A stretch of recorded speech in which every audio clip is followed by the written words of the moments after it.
Have you ever wondered what it really takes to get an app from just a simple idea onto the very screen you're looking at right now? Well, today we're going to follow that exact journey. We're talking from the very first line of code to a public launch. And yeah, even its first bug. So let's get into it. All right, so here it is. This is both our destination and our starting point. It's a clean, really simple to-do app. And yeah, it looks pretty straightforward, right? You add tasks, you check them off, you delete them. Easy. But believe me, behind this simple interface, there's a fascinating story. And that really is the big question, isn't it? How do you get this thing from a developer's machine all the way onto your screen? How does it become a public working app that anyone can use?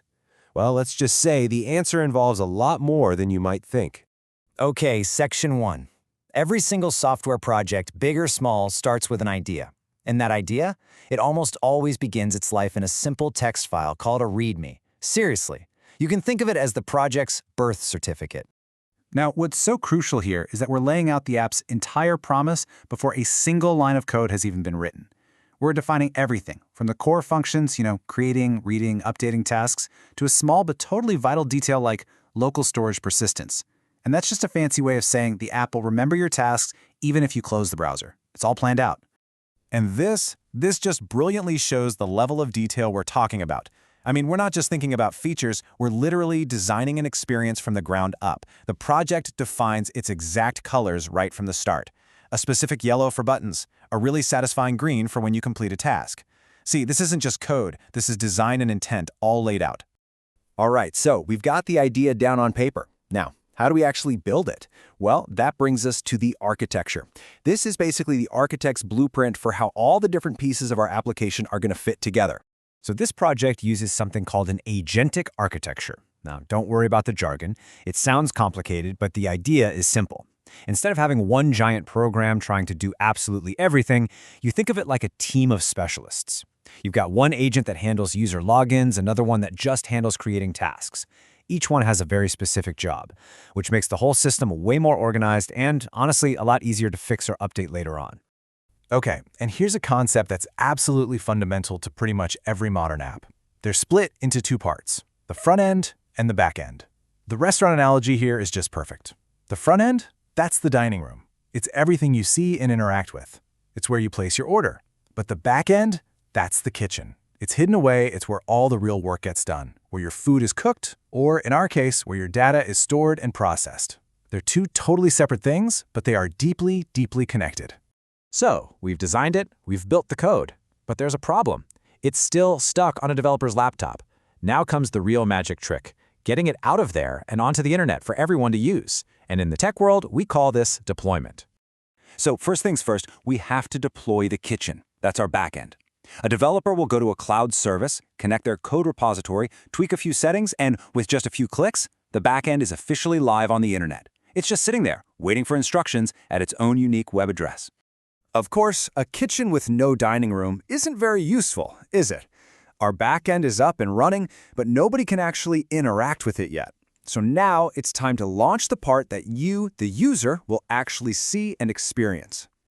Now the process for the front end, our dining room, is really similar. We connect the code, configure it, but there is one absolutely critical step. We have to tell the front end the live web address of our back end. It's like telling the wait staff where the kitchen is so they can pass along the orders. We set that one variable, click deploy, and boom, our app is officially live for the whole world to see. You'd think the journey ends at launch, right? But nope. In fact, a whole new chapter is just beginning. Because I don't care how well you plan, how perfect your code is, eventually you are going to hear those two dreaded words. It's broken. And here's a classic one. A user tries to log in and they get hit with this super frustrating, super vague error message. User not authenticated. You just stare at it thinking, what does that even mean? Where do you possibly start trying to fix that? And of course, your first thought is probably panic. Is the server on fire? Did the entire application just go down? Did I mess something up? This is that moment where a developer has to stop being a builder and start being a detective. The first rule of debugging is simple. Don't panic, diagnose. So we run a health check on our backend, and guess what? The results come back, and the kitchen is totally fine. The login system works, the data's all there, so the problem isn't on the server. So where is it? And here it is, that classic aha moment. It turns out the issue isn't in the cloud at all. It's not on our servers. It's right there on the user's own computer. Their web browser is just holding on to an old expired login credential. It's called a token, and that old token is confusing the heck out of our brand new application. And what's so incredible about this whole thing is that the fix for this scary-sounding application-breaking error is surprisingly simple.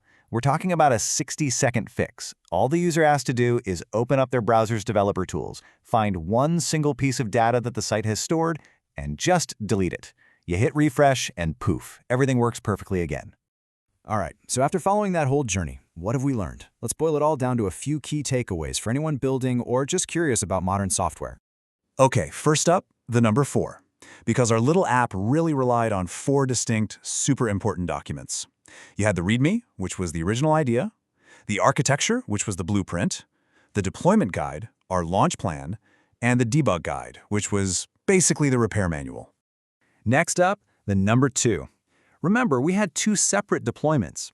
A modern web app isn't just one single thing you upload. It's a system of at least 2 parts, the back-end engine and the front-end interface, and they have to be launched on their own and then carefully connected to each other. And finally, the number 1. One of the most common, most frustrating bugs you'll ever run into often comes down to just one single piece of data that's gone bad in the user's browser. It's a great reminder that the solution isn't always some complex bit of code. Sometimes it's just about knowing where to look. So there you have it, from a simple text file to 2 separate launches in the cloud, all the way to a single deleted token in a browser. That, in a nutshell, is the journey. All of which leaves us with one final kind of philosophical question, doesn't it? After all that, the idea, the build, the launch, the inevitable bug fix, is a software project ever truly finished? The cycle just continues with new features, new fixes. It really makes you wonder. Maybe software isn't something you finish. Maybe it's more like a living thing that's just constantly evolving. Definitely something to think about.